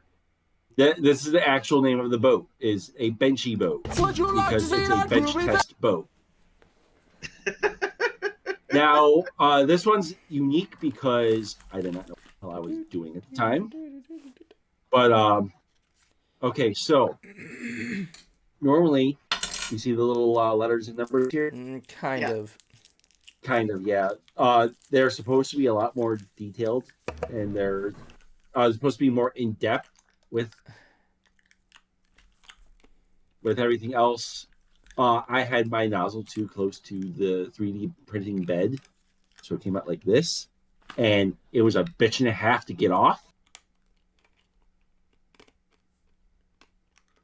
To the point where the little funnel up here is literally hanging on by a thread. But other than that, it actually came out really well. I did try messing with the bed leveling a bit, and I came up with, how did it go? This. Now, what it was supposed to be was one of those little Lucky Cat figures, like you see the little coin right there. The leveling wasn't bad, for the most Would you part. like to see that groovy However, about this way through, the print decided to go, oh, I'm just going to go left so it didn't stick to the board. So it didn't stick to the board. Mm-hmm. Hold on, Evan. The on the Oh yeah, on yeah. Twitch, Sorry about that. Sorry about that, guys. What? I forgot to switch the screen. Sorry, I'm in studio mode. Yeah, this all. So no. Sorry, guys. I didn't mean to do that. Okay, so since someone decided to screw up, pretty little bitch. Here's the boat. The benchy boat. Got the little numbers and letters on here. Again, the little steamboat top, literally hanging on by a thread. Would you like to see that groovy thing? And this is what was supposed to be the lucky cat that decided to not want to stay on the board, to stay on the bed, and just go wee. And this is what was left of it. How much is ink for that thing? It's not ink. It's actually filament. I got. Okay, so I'm not going to take the one that's out in there now because it's a sample filament roll. Mm-hmm. And it's already plugged in. The thing was a bitch and a half to put in. This is one of the spools that I got. Well, it looks like I always thought those things looked like that stuff you like loaded weed whackers with. Kind of is actually. It's PLA filament. I got one in black and orange. They were running a deal for the printer. You should see if that you can do that. Like make a friggin' 3D image out of that stuff that's like filled with that like fills weed whackers. Oh, the plans that I got for this thing are going to be fun. Let's just say Secret Santa this year is going to be a real blast for me. Well, don't make sure Darth Vader doesn't find those plans, dude. And I'm also going to be building I'm going to build my own dragon once I know what I'm doing. Yeah, you keep telling How do you tell that thing to design a shape though? Okay, you use a program that you can download for free. I use Cura. And it's basically blueprint the schematics you put into it. Yeah, let me see something if I can. I thought it was Blender that you used it for. No, Blender. I'm going to screen share design. so you guys can see this. Okay. Okay, I need to switch it up, man. Come on. You just go there. Wow, it looks like a boat. It is. That's the benchy. It is a boat. I love boats. So what this would do is I'm still learning the program. Would you like to see that groovy thing? On how it makes it, how it would do it. You can see if I can. Oh yeah, there it is. You see the Z axis, you see the X, Y, and Z axis on here. Teenage Girls with TNT. Oh, it's like it's like Google's SketchUp, except it doesn't suck. Yeah, this is a free program, by the way. Oh, cool. And what it does is that it will go to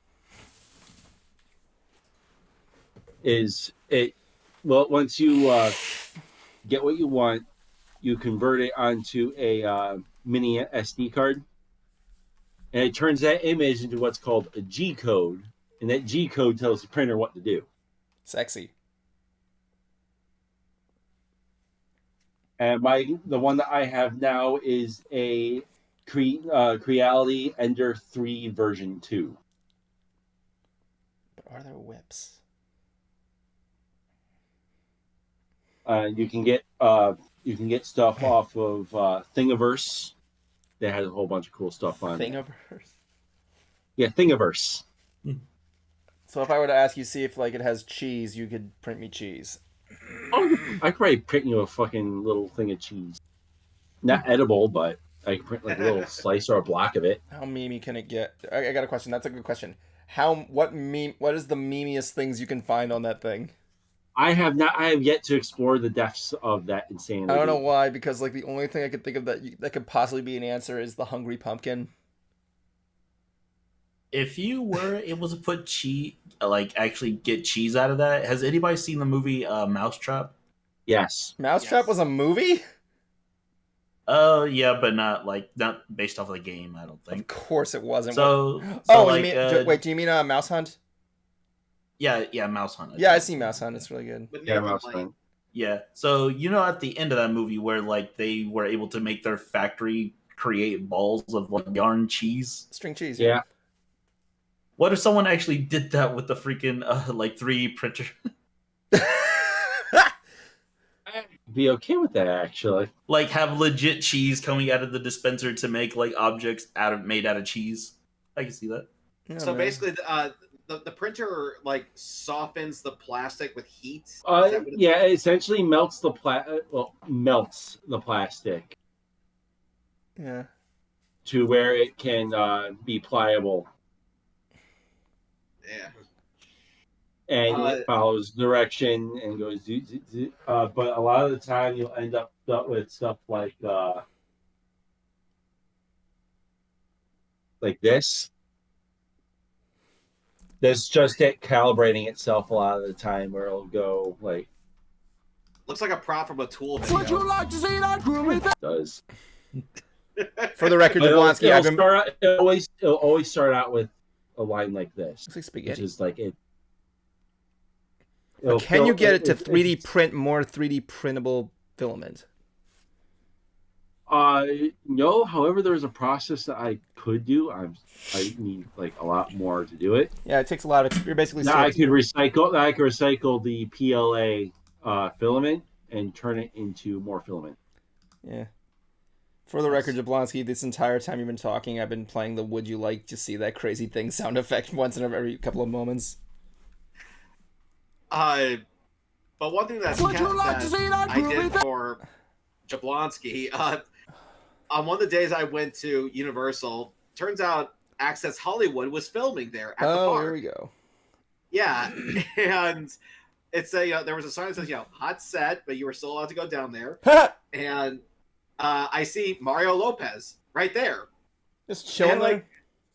Well, he's the host. Oh yeah, I know that, but like he was just chilling there, just hanging out with his kids actually, because he had his kids on to do a segment called Show and Snacks, where they got to talk about an upcoming movie and some food that's vaguely related to it. Like in this case, they talked about Jurassic World Dominion, and then brought up some of the turkey legs that they serve at the park. They talked about some other movie, and then talked about voodoo donuts, which I don't think I would ever eat. I think my sister ate there one time and said it was like, yeah, pretty much anything there will probably be. If I were to take Cruiser there for a snack, I'd probably be arrested for murder. So yeah. Dude, I died just from stepping in the door. I was asking, but they were done filming, and I go, "Hey, Mario, can I get a photo?" It's like, later. Suddenly, who they get as a guest? Joey Fatone from NSYNC. Joey Fat One was there? Yeah, Joey Fatone was there. Sweet, I love Joey Fat One. Basically, he was there for two reasons. Number one, they're looking back, what was popular back in 1995, and one of them, of course, was his band NSYNC. And it's gonna be May. It's May. That's what I said. Not yet. We got another month. We got another month and a half. Everybody. And as it turns out, Joey was a performer at the Beetlejuice show. Yeah. As a matter of fact, fun fact: when the Beetlejuice show closed, the last thing they played was "Bye Bye Bye." Yeah. In honor of Joey. And they of course talked about the various boy band wars, and he actually sought to take pictures with everyone. And I go, I remember those days. I remember the boy band wars, TRL wars. Man, I was there for all of it. And I sent the picture to Jablonski. He's like, dude, lucky bastard. Welcome. And I'm like, okay, so I can quickly do for Jablonski. So I actually brought up my phone to him. I was like, "Hey Joey, can you say hello to my friend Justin Jablonski? Hey Justin, what? How do you pronounce his last name? Hey Justin Jablonski, cool last name." Yeah, that was awesome. I showed it to my mom, and she posted it on her Facebook since I'm in the Facebook slammer until the end of the month. And she goes, Justin has some really cool friends. I was just curious because I was really more confused because I'm looking at him like, didn't Deadpool kill this guy twice? Twice? That's one thing I want to say to Mario. If I got to meet him, I was like, didn't Deadpool kill you or something? And they also then it came time for this segment they were doing that was meant to be like Deal or No Deal, but with the minions. So that they needed a bunch of people to come down to the front. So I'm down there in front, and the station's looking at my shirt, and it says "Fight Like Hell" with George Washington on there. So goes, wait, who is that? Oh, it's George Washington. It's like, oh, okay. And so here come the minions, and the prize. There was only 5 suitcases, and the big prize you could win was 2 annual passes for Universal Studios. The lowest prize you could win was a troll doll. Right up the ass with the pencil. Yeah, and so they need the whole stay, or like deal, no deal, stay, go. They need the big reactions from us, and I'm kind of working the crowd like, guys, follow my lead, stay, and they're like, bigger, we need bigger reactions. Come on, follow his lead. It's like, okay, now now we need you guys to give us a take the deal, take it, you need to take it and go. And I get to like follow his lead. And then she got they were color coordinated, and she got the yellow briefcase, and obviously minions yellow. So I figured that probably was the one that had the big prize in it. So I was saying, stay, but they coerced her to switch it out for a red one. And what did she win? Trolls doll. The annual passes. Ah! Oh shit! Yeah, I'm like, okay, like I was wrong. I'll be back. My food's here. I'm gonna be honest here. I wish when you keep bringing up the minions, I really wish I recorded Annette giving her whole like no sound for a sound effect.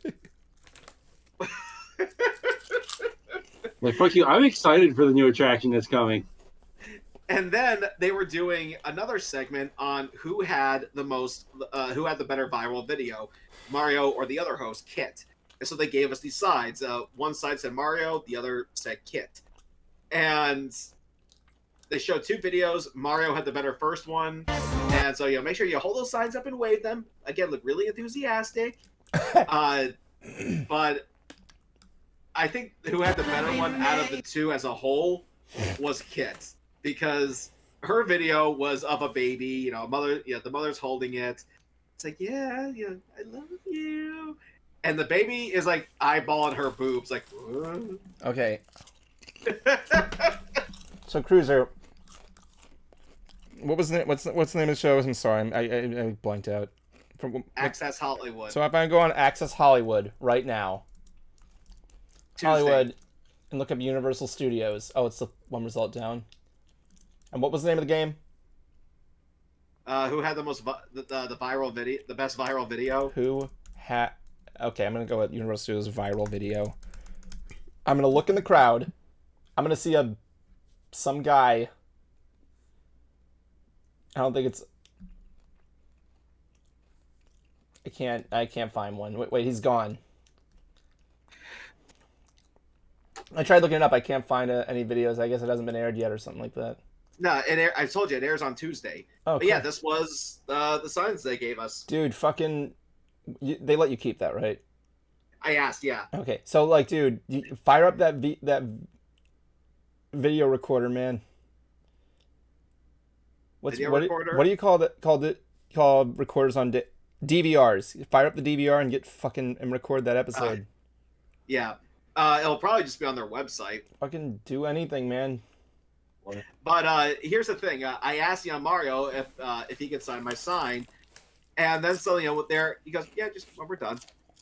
They finish, and security starts kicking me out before I could actually get to meet Mario. Oh, Cruiser was about to go crazy.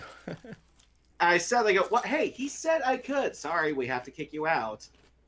So I stayed at the top of the steps, just kind of said, show like, hey, you said you signed this thing for me, dude. And security, I guess they saw that he was willing to do it, so security decided to throw me a bone. They took my sign down for him to sign. Consider that lucky, man. Yeah. Yeah. So I didn't get a picture with him. Didn't get to meet him, but I'll take what I got a video of him, man. That's like proof in the pudding right there. Yeah. So I'm happy with it. I think it's pretty cool, and I'll be looking forward to when it actually airs so that I can show people. Yeah, man. Yeah, sometimes you tend to forget that they still that Universal is still a movie studio. Yeah, everybody's gonna look at there like, did you see the guy in the background with the Fight Like Hell shirt?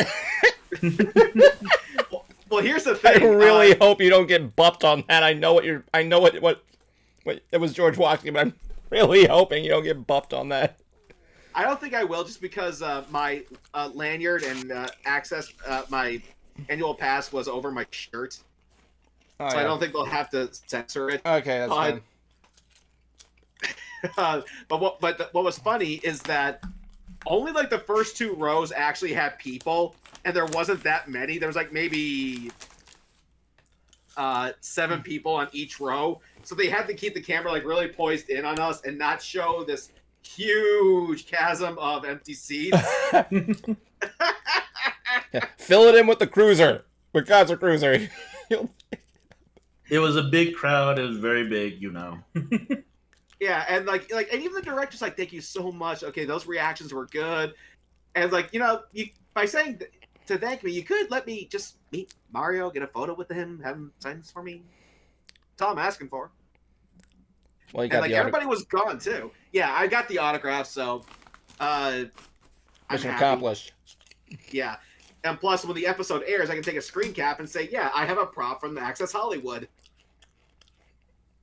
Can I inherit it? I'm already inheriting my godfather's Porsche, so why not? Have you ever witnessed anybody filming in Disney for like an actual show?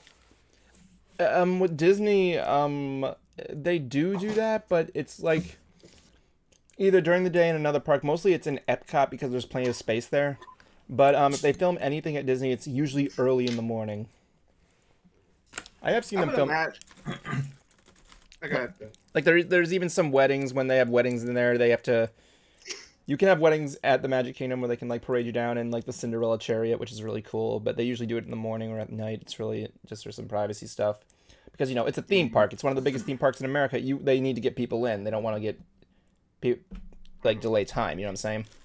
I could imagine if they wanted to do it for during the day when like there are people, say like it is a wedding and the bride wanted to be like the Cinderella or like whichever princess on the parade for that time.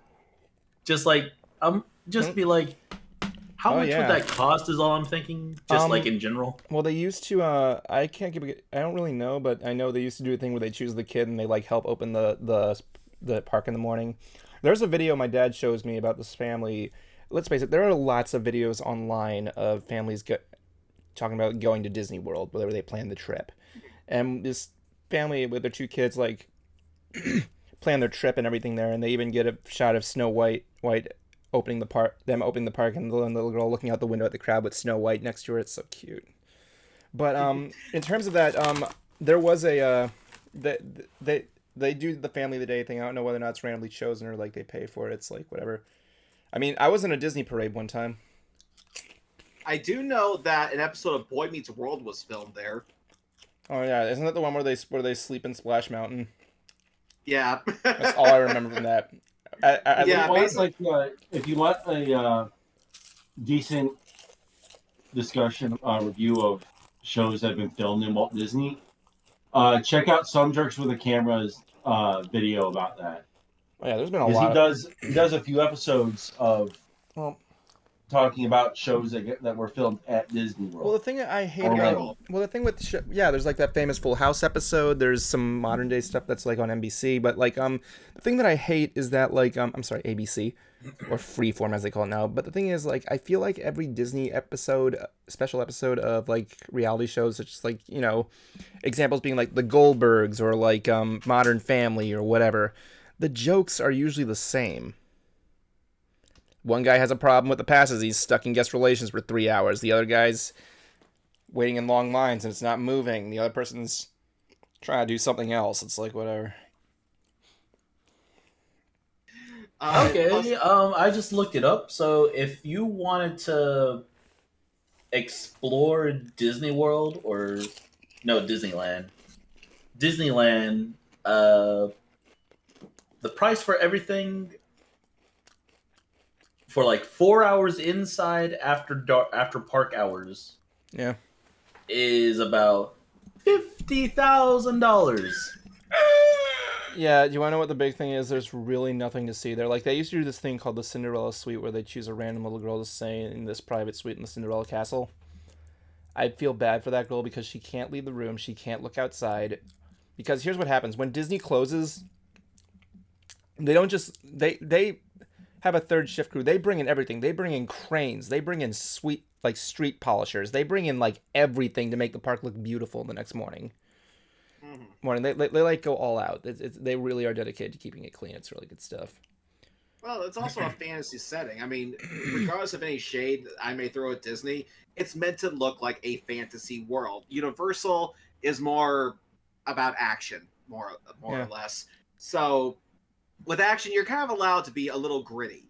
But with fantasy, especially when you're dealing with, you know, at least with Disney animation, you have to be pretty clean. It's funny because, like, I was actually on our shift page, and I was actually, when the stuff with Ukraine happened a couple of weeks, like last week, I wrote down on the shift page, like, in the middle of the night, I'm like saying, guys, look, people give us shade every day. I get it. We don't get the best people. We need to put on a show right now because they need to go to. People are coming here to escape the world right now, and they want to come to a world that they believe is just perfect, and we need to make that happen. Like, we're gonna get a lot of shit, but we need to put our effort into that. And the next morning, I got like all these like people saying, "Dude, that we needed that. That was a really inspirational post you made." It was like, you know, I hate to get all sentimental on this last minute of the stream, but like, you know, we put a lot in there. Like, it's cute. Were people coming there from Ukraine? No, but like, here's the thing with everything going on in the world right now. Oh, okay, you're after talking about escapism. Yeah, like we want to escape. That's why you come to Disney World. You want to go to a place to escape the problems of the world, enter a world of fantasy, and just relax. You want to relax and have a good time, and we have to give them that good time. It's like always good just having that feeling. Like when you make someone smile, it's always a privilege. It's just it puts you in a good mood throughout the rest of the day. I'm sorry. I didn't mean to get so sentimental before the final five. That's part of the job. It's part of the job, and Universal to some extent does the same thing. Oh yeah, I'm not saying they don't. At theme parks. No. That's the point of a theme park. And let me tell you, it's not an easy job. It really is not. I mean, Cruiser, I'm going to put it like that. If you're going to work at a theme park for anything, especially with Epic Universe, you got to be prepared for everything. But with that said, let's move on.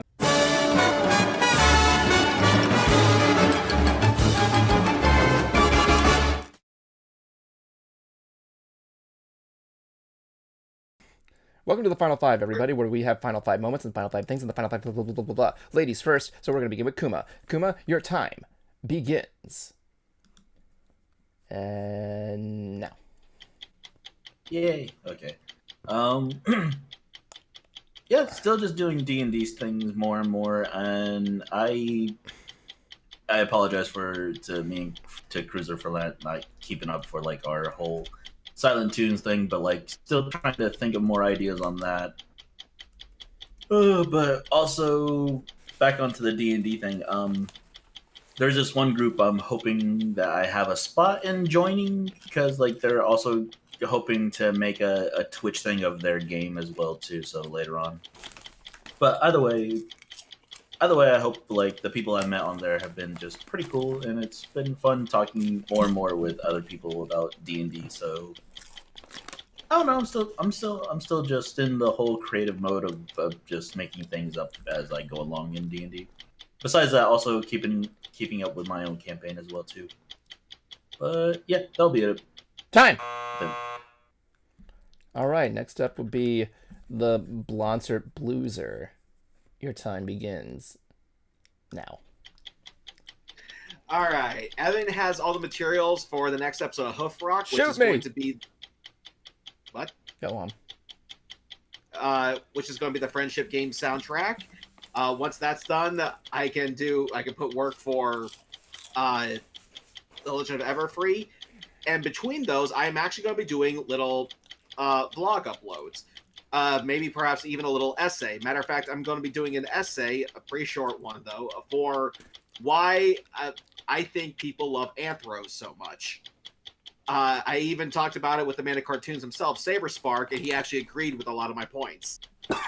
And I also will be doing Park Geeks this week, where we will be discussing rides that we think are overrated, underrated, and guilty pleasures. And I will be going to BabsCon. We'll all be doing Hoof Rock Live, the MLP Time! movie soundtrack.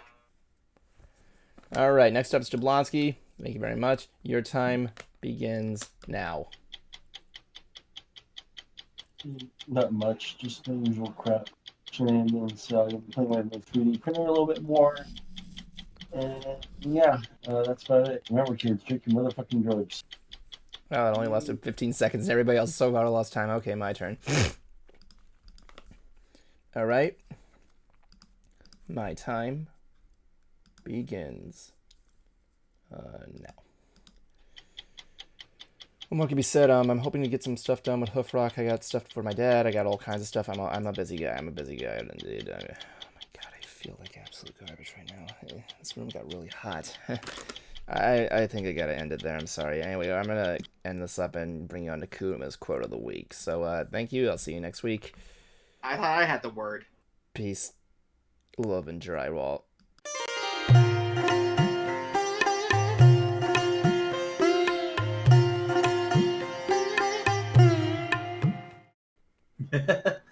All right. So my quote of the week comes from Mark Twain. And it's his quote on human nature. And it goes, "Character is the architect of achievements." And yep, that's about it. And remember, from all of us here at Ants, they would have gotten away with it if it weren't for those Medley kids. I think I messed that up. But yeah, peace. It's the end of the show, so don't blow it. It's the end of the show, so don't blow it. It's the end of the show, so don't blow it. End it right.